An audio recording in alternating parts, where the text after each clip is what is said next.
और गांव को बचाना है तो कृषि खंड राज्य देहरादून कोटद्वार पौड़ी में नहीं बचा। शहरों की प्राथमिकता समझिए, ये उन्हीं को विकास समझ लिया तो ये हमारी बहुत बड़ी भूल होगी।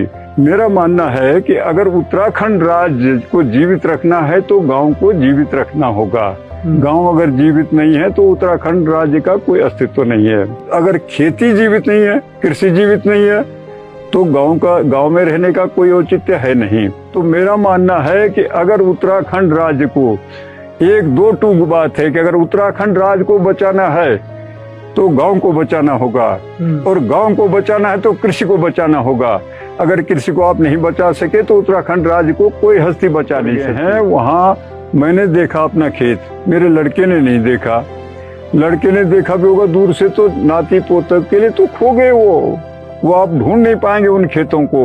वो तो आप भूमिधर क्या, आप शरणार्थी बन गए, बस शरणार्थी रह गए, सिर्फ मकान भरा आपका रह गया, बाकी जमीन तो गई। तो इसलिए जमीन के एक जगह में होना बहुत जरूरी है, चक के रूप में। को आबाद कीजिए। खाने के लिए इंसान को क्या चाहिए? अन्न चाहिए। और अन्न कहाँ से पैदा होगा? खेतों में पैदा होगा। तो हमें खेती बाड़ी आबाद करनी ही पड़ेगी। ये हम लोगों की थोड़ा सोच हो गई है कि जंगली जानवर हैं वो नुकसान कर रहे हैं, करेंगे, उन्होंने जितना नुकसान करना ही है। लेकिन जहाँ पेच तक जितनी लंबी आपकी खेती पहले होती थी, दूर वाली खेती में आप डाल दो, कुछ ऐसी फसल डाल दो जो आपको नहीं चाहिए, वो वहीं तक सीमित रहेगा। और जो नजदीक वाले खेत है उनको आबाद करो, उनको आबाद करो। आज नहीं तो आने वाली पीढ़ी में वो आबाद होंगे। और मैं दूसरी बात आपको ये भी बोलना चाह रहा हूँ, जो आपके बेटे लोग हैं वो बाहर हैं, उनको थोड़ी पता होगा आपके खेत कहाँ है, पता है उनको? तो जब वो घर आते हैं उनको जरूर बताओ ये कुंड की होती है, कुंड की होती है, कुंड की होती है। उनको नॉलेज में होना चाहिए कि ये खेत मेरा है, क्योंकि आने वाला समय किसी ने नहीं देखा। अभी तो कोरोना आया देश में, आने वाले समय में पता नहीं क्या क्या होना आता है। मैं मजाक नहीं कर रहा हूँ इस चीज को, ये सच्चाई है। मैं आपके सामने यहाँ पे बोल रहा हूँ, मैं एक ऐसे गांव से बिलोंग करता हूँ, मैं रुद्रप्रयाग जिले का हूँ। मैं ऐसे गांव से बिलोंग करता हूँ। अभी 3-4 महीने पहले मैं धनाल लगा के आया, उसमें धनाल लगाया मैंने मनवे में। हमारे यहाँ बहुत खेती है, बहुत बड़ा गाँव है रुद्रप्रयाग जिला, रुद्रप्रयाग बावई गाँव का नाम है, देखना यूट्यूब पे वीडियो पड़ी है बहुत सारी। तो वहाँ पे बहुत खेती आबाद है और कम से कम 265 वोट पड़ी थी प्रधानमंत्री का चुनाव, और 12 जातियों का गाँव है। और बहुत बड़ा, कम से कम बोल रहा हूँ मैं, 2500-2600 पॉपुलेशन प्रेजेंट टाइम में गांव में है। आप लोग क्या करते हैं, जो यहाँ से पलायन करते जा रहे हैं, यहाँ पे पौड़ी में सबसे बड़ी समस्या है। हमारे यहाँ उल्टा है, हमारे यहाँ क्या है, जो पलायन करेगा वो 2-3 महीने में रावण मारता रहता है। वहाँ उसका घर वहाँ बाहर भी होगा तो घर भी पूरा आबाद होगा, लगता ही नहीं पलायन है। वहाँ पे ये है। और हमारे यहाँ पे अभी तक 12 नाका जो मैंने शुरू में बोला था पूरा है। आपके यहाँ पे उड़तले होते हैं, क्या बोलते हैं आपकी भाषा में? हमारे हमारे यहाँ क्या बोलते हैं? वो। आज की डेट में तुम्हारे यहाँ के उड़तले खाली 100 पीस हो गए हैं, खाली 100 पीस हो गए हैं। वो सिर्फ एक टाइम पे यूज में आते हैं जब आपके घर पे कोई शुभ कार्य होता है, आपकी लड़की की शादी होगी, लड़की की शादी होगी, तब उनका यूज होता है। वो भी तब जब वहाँ पे हल्दी आती है, हल्दी टूटती है।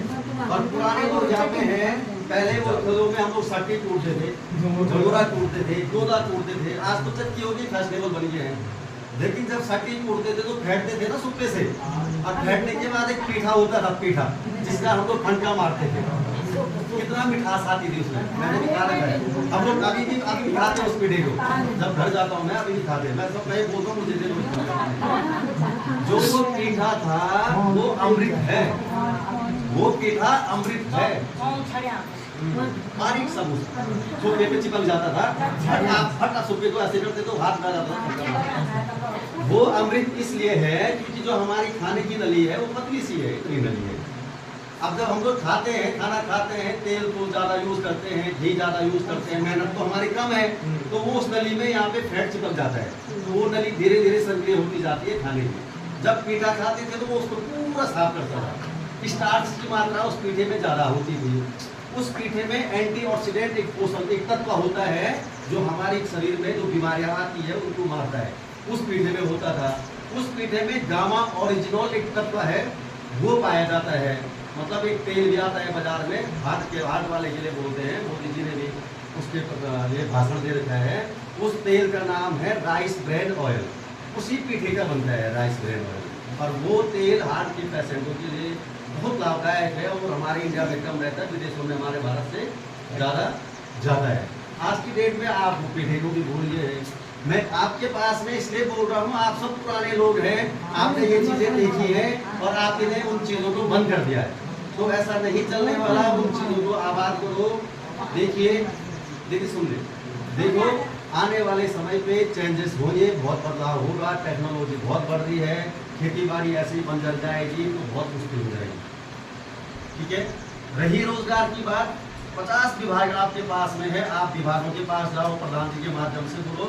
ये जो योजना है, अब मैं इस पे आता हूँ, ये जो योजना है ये भारत सरकार की योजना है, 2005-6 में पूरे भारत में शुरू हुई थी, और ये लिखा है राष्ट्रीय कृषि प्रावधिक प्रबंधन अभियान आत्मा। ये कृषि विभाग की आत्मा है ये योजना। इसमें क्या है, सारे देखिए विभाग, चाहे वो उद्यान विभाग है, चाहे मछली पालन विभाग है, चाहे पशुपालन विभाग है, चाहे कृषि विभाग है, जितने भी गन्ना विभाग है, डेयरी विभाग है, जितने भी कृषि से संबंधित विभाग है, ये योजना उन विभागों को साथ में लेके आप लोगों को फायदा दिलाता है।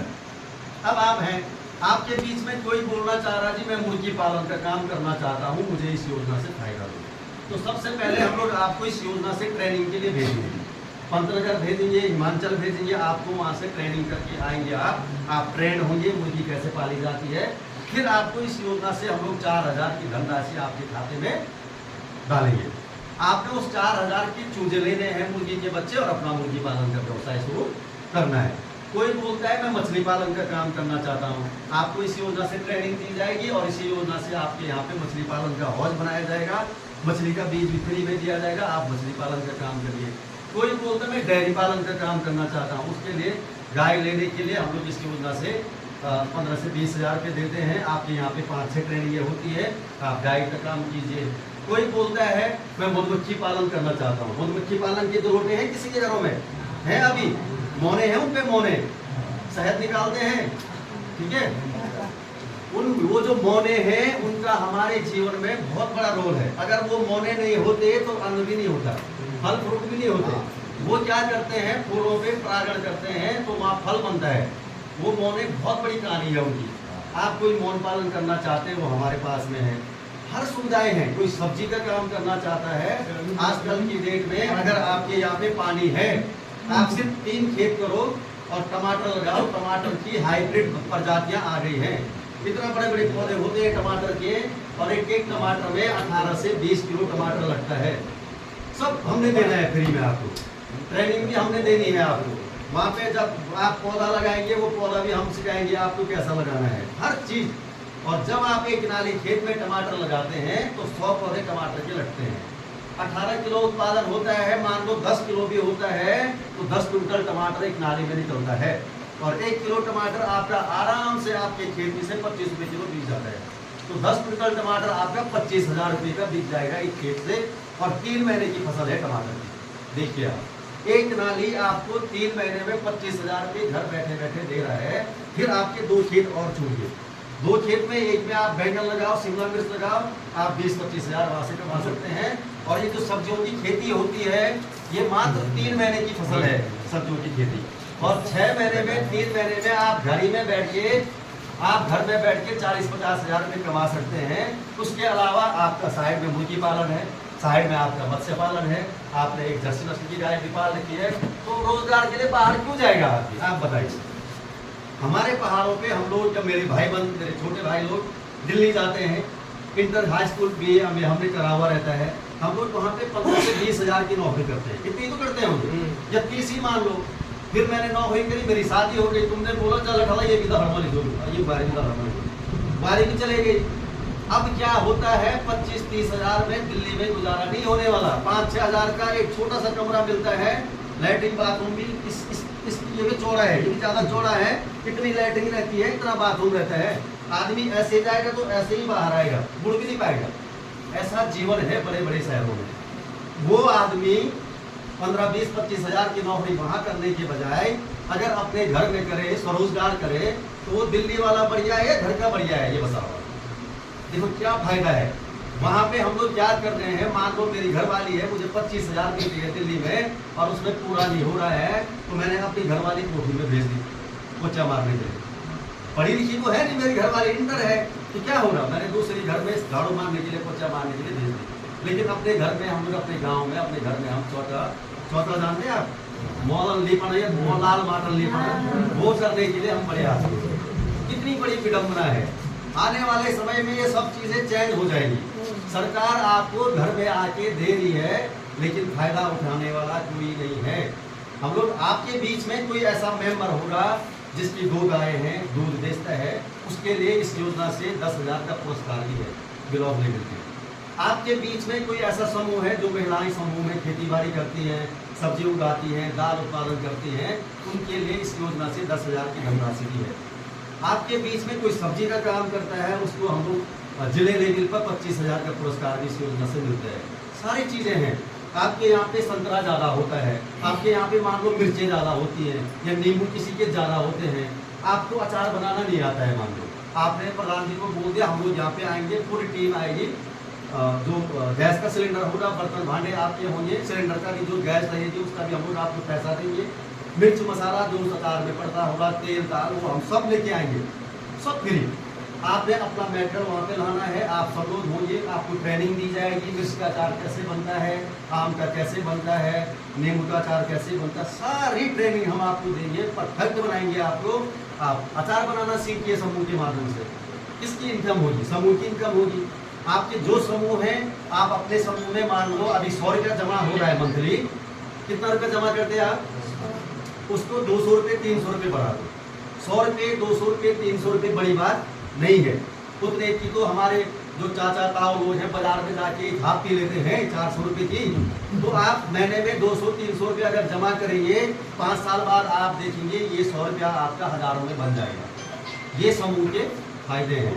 पैसा हर किसी को हर समय जरूरत पड़ती है, तो आपका बाहर से कर्जा मांगने के बजाय आप अपने समूह से ऋण ले सकते हैं। ठीक है। और कुछ सवाल है।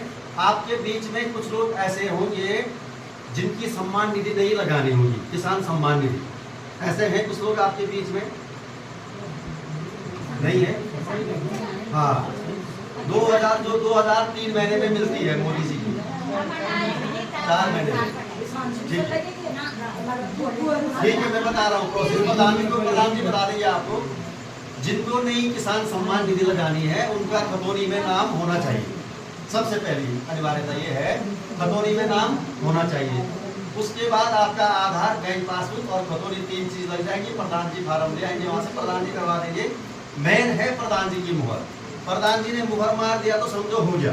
प्रधान जी ने मुहर मार दी, प्रधान जी पटवारी से सत्यापन करा के हमको देंगे, हम लोग कर देंगे। आपको कहीं जाने की जरूरत नहीं है, बस इतना काम। समझ में आ गया? अब रही दूसरी बात, जिनकी सम्मान निधि आती थी और 3-4 महीनों से नहीं आ रही है, आप हमें आधार नंबर दे दो, हम ऑफिस में जाके चेक करके प्रधान जी को सबकी डिटेल बता देंगे कि इनकी ये समस्या है या इनका पैसा आ रहा है। कभी कभी क्या होता है, मान लो आप हैं, आपकी पहले किस्तें आ रही थी, अब आप बोल रहे मेरी किस्तें तो नहीं आ रही है, लेकिन आपके 2 खाते हैं, तो आपकी वो किस्तें क्या हो रही है, दूसरे खाते में जा रही है। पहले SBI कल की ख्याल में आती थी, अब आपका खाता मान लो जिला सहकारी बैंक कास्केट में है, तो वो 5-6 किस्तें आपकी वहाँ चले गई। बहुत लोगों के साथ हो रहा है ऐसा, उनको पता नहीं है और पैसा वहाँ चला गया। ठीक है। और कुछ समस्या है किसी खेती बाड़ी से लेकर।